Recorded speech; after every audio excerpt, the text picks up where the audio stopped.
Assalamualaikum warahmatullahi wabarakatuh. Saya Elza Ardeana Della dari jurusan Tadris IPA semester 2 di Universitas Sultan Syarif Kasim Riau. Di sini saya akan meringkas materi dari mata kuliah Pendidikan Kewarganegaraan yang bab pertama dengan judul Identitas Nasional. Identitas sendiri memiliki arti sebagai ciri yang dimiliki setiap pihak yang dimaksud sebagai suatu pembeda atau pembanding dengan pihak yang lain. Sedangkan nasional atau nasionalisme memiliki arti suatu paham yang berpendapat bahwa kesetiaan tertinggi individu harus diserahkan kepada negara kebangsaan. Keberagaman suku, adat, ras, dan agama merupakan keunikan yang dimiliki bangsa Indonesia. Secara sosiologis, manusia tidak dapat hidup sendiri, mengingat manusia adalah makhluk sosial. Adapun hakikat dan dimensi nasional dan dimensi identitas nasional, yang pertama pola perilaku. Pola perilaku adalah gambaran yang berwujud dalam kehidupan sehari-hari, misalnya adat istiadat. Yang kedua adalah lambang-lambang, adalah sesuatu yang menggambarkan tujuan dan fungsi negara. Yang ketiga, alat-alat perlengkapan adalah sejumlah perangkat atau alat-alat perlengkapan yang digunakan untuk mencapai tujuan yang berupa bangunan, peralatan, dan teknologi. Yang keempat adalah tujuan yang ingin dicapai. Tujuan yang ingin dicapai yang bersumber dari tujuan yang bersifat dinamis dan tidak tetap, seperti budaya unggul, presentasi dalam bidang tertentu. Bab kedua tentang politik dan strategi. Pengertian politik berasal dari bahasa Yunani, yaitu polistia. Polis berarti suatu kesatuan masyarakat yang mengurus diri sendiri, berdiri sendiri, sedangkan taia berarti urusan. Dari segi kepentingan penggunaan, kata politik memiliki arti yang berbeda-beda. Untuk lebih memberikan pengertian arti politik, disampaikan beberapa arti politik dari segi kepentingan, yaitu yang pertama dalam arti kepentingan umum, yang kedua dalam arti kebijaksanaan. Jadi, politik adalah tindakan dari suatu kelompok individu mengenai suatu masalah dari masyarakat atau negara. Pengertian strategi secara umum adalah cara untuk mendapatkan kemenangan atau cara untuk mencapai suatu tujuan yang telah ditetapkan. Strategi berasal dari bahasa Yunani, yaitu strategia, yang artinya the art of the general atau seni seorang panglima yang biasanya digunakan dalam peperangan. Strategi politik nasional dalam negara Republik Indonesia adalah yang pertama, tingkat penentu kebijakan puncak, tingkat kebijakan umum, tingkat penentu kebijakan khusus, dan tingkat penentu kebijakan teknis, dan terakhir, tingkat penentu kebijakan daerah. Implementasi politik dan strategi nasional dalam bidang hukum, yang pertama, mengembangkan budaya hukum di semua lapisan masyarakat untuk terciptanya kesadaran dan kepatuhan hukum dalam rangka supremasi hukum dan tegaknya negara hukum. Implementasi politik dan strategi nasional dalam bidang ekonomi, yang pertama adalah mengembangkan persaingan yang sehat dan adil serta menghindarkan terjadinya struktur pasar monopolitik dan berbagai struktur pasar distortif yang merugikan masyarakat. Bab ketiga adalah demokrasi Indonesia.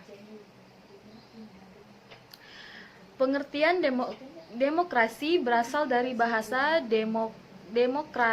demokratia, yang berarti kekuasaan rakyat. Demokrasi berasal dari kata demo dan kratos. Demos yang memiliki arti rakyat dan kratos memiliki arti kekuasaan. Dalam Kamus Besar Bahasa Indonesia, demokrasi adalah gagasan atau pandangan hidup yang mengutamakan persamaan hak dan kewajiban serta perlakuan yang sama bagi semua warga negara. Macam-macam demokrasi di Indonesia adalah yang pertama, demokrasi berdasarkan penyaluran kehendak rakyat. Yang kedua, demokrasi berdasarkan hubungan antar kelengkapan negara. Berdasarkan prinsip ideologi, demokrasi liberal adalah hak individu suatu negara yang menekankan suatu kebebasan setiap individu dan sering mengabaikan kepentingan umum. Yang kedua, demokrasi rakyat berdasarkan atas hak pemerintah dalam suatu negara yang didasari dari paham sosialisme dan komunisme. Yang ketiga, demokrasi Pancasila yang bersumber dari tata nilai sosial dan budaya bangsa Indonesia dengan berdasarkan musyawarah dan mufakat yang mengutamakan kepentingan umum. Adapun ciri-ciri demokrasi di Indonesia, yang pertama adalah adanya penyelesaian perselisihan dengan damai sukarela. Yang kedua, jaminan bagi terjadinya perubahan secara damai dalam suatu masyarakat yang sedang berubah. Pergantian penguasa yang berlangsung secara teratur, pembatasan atas pemakaian kekerasan cara minimum, jaminan penegakan keadilan, upaya mengajukan ilmu pengetahuan, dan pengakuan penghormatan terhadap kebebasan. Bab keempat adalah HAM dan Rule of Law. Hak asasi manusia atau HAM merupakan hak yang dimiliki manusia sejak ia lahir, yang berlaku seumur hidup dan tidak dapat diganggu oleh siapapun. Hak asasi merupakan bentuk anugerah yang diturunkan oleh Tuhan sebagai suatu karunia yang paling mendasar dalam hidup manusia yang paling berharga. Hak asasi dilandasi dengan sebuah kebebasan setiap individu dalam menentukan jalan hidupnya. Rule of Law adalah suatu doktrin yang mulai muncul pada abad ke-19.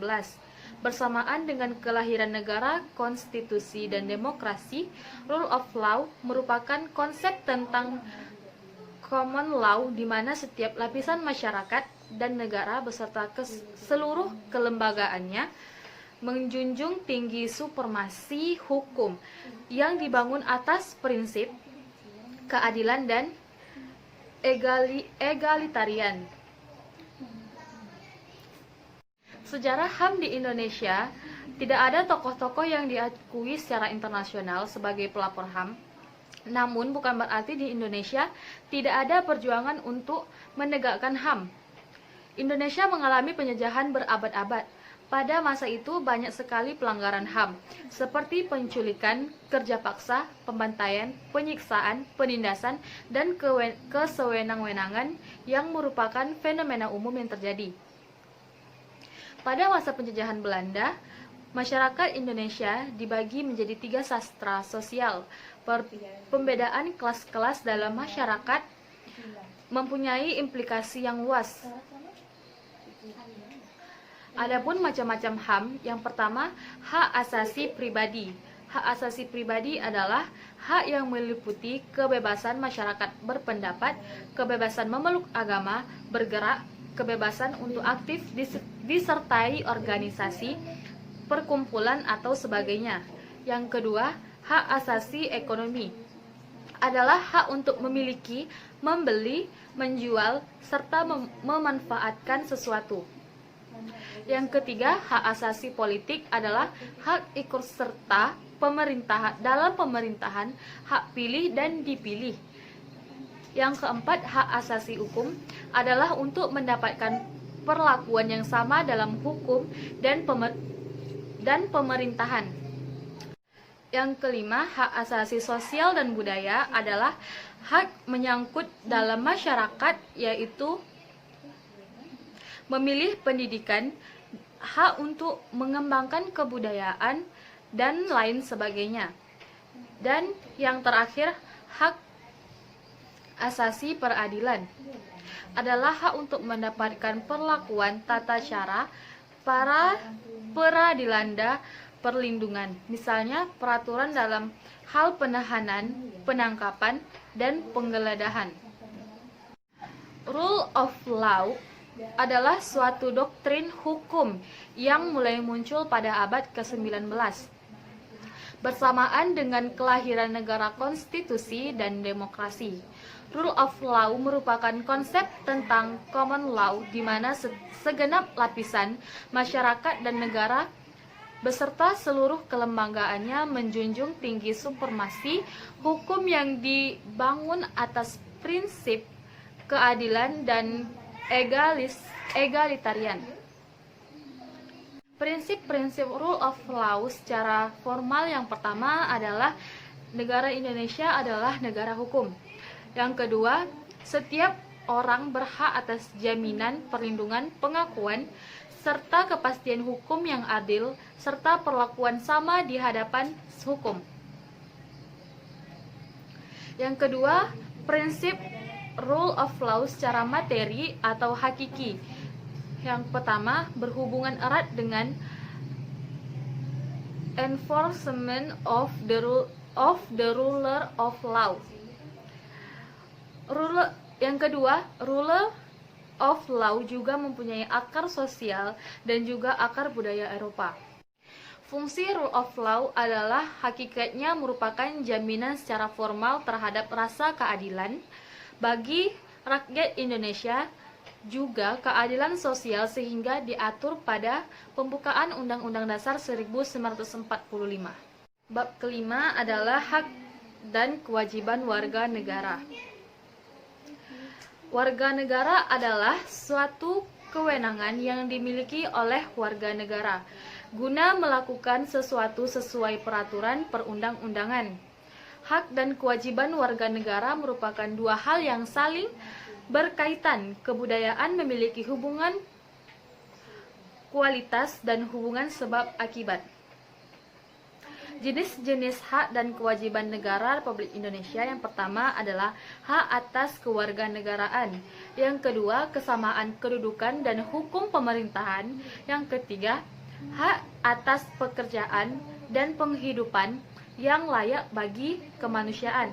Yang keempat, hak dan kewajiban warga negara.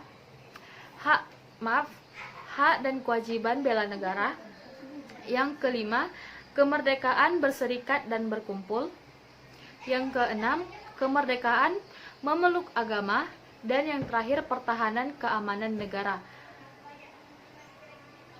Bab keenam yaitu geopolitik Indonesia. Geopolitik secara etimologi berasal dari kata geo bahasa Yunani yang berarti bumi yang menjadi wilayah hidup. Sedangkan politik dari kata polis yang berarti kekuasaan masyarakat yang berdiri sendiri atau negara. Unsur-unsur geopolitik di Indonesia adalah konsepi geopolitik atau biasa disebut sebagai wawasan Nusantara. Ada tiga. Yang pertama, wadah kehidupan masyarakat. Yang kedua, isi adalah aspirasi bangsa yang berkembang di masyarakat dan cita-cita serta tujuan nasional yang terdapat dalam pembukaan Undang-Undang Dasar 1945. Dan yang terakhir yaitu tata laku, hasil dari interaksi antara sebuah wadah dengan isi, maka akan menghasilkan sebuah tata laku yang terdiri dari tata laku batiniah, yaitu mencerminkan jiwa, semangat, dan mentalitas yang baik dari bangsa Indonesia. Sedangkan tata laku lahiriah yaitu tercermin dalam tindakan. Bab terakhir yaitu geostrategi Indonesia. Geostrategi berasal dari kata geografi dan strategi. Geografi merujuk kepada ruang hidup rasional. wadah atau tempat hidupnya bangsa dan negara Indonesia. Strategi diartikan sebagai ilmu dan seni menggunakan semua sumber daya bangsa untuk melaksanakan kebijakan tertentu dalam keadaan perang dan damai. Yang kedua, pembelaan negara merupakan kewajiban sebagai warga negara. Membela negara hukum hanya kewajiban, tetapi juga hak setiap warga negara terhadap negaranya. Membela negara Indonesia adalah hak dan kewajiban dari setiap warga negara Indonesia. Bela negara secara fisik untuk menghadapi ancaman dari luar, adapun bela negara secara non-fisik dapat didefinisikan sebagai segala upaya untuk mempertahankan negara kesatuan Republik Indonesia dengan cara meningkatkan kesadaran berbangsa dan bernegara. Peran Indonesia dalam perdamaian dunia, yang pertama Konferensi Asia Afrika, yang kedua Kontingen Garuda 1957 hingga sekarang, Gerakan Non-Blok, membentuk ASEAN, Sengketa Laut Tiongkok, dan yang terakhir anggota tidak tetap Dewan Keamanan PBB. Baiklah, sekian dari saya. Wassalamualaikum warahmatullahi wabarakatuh.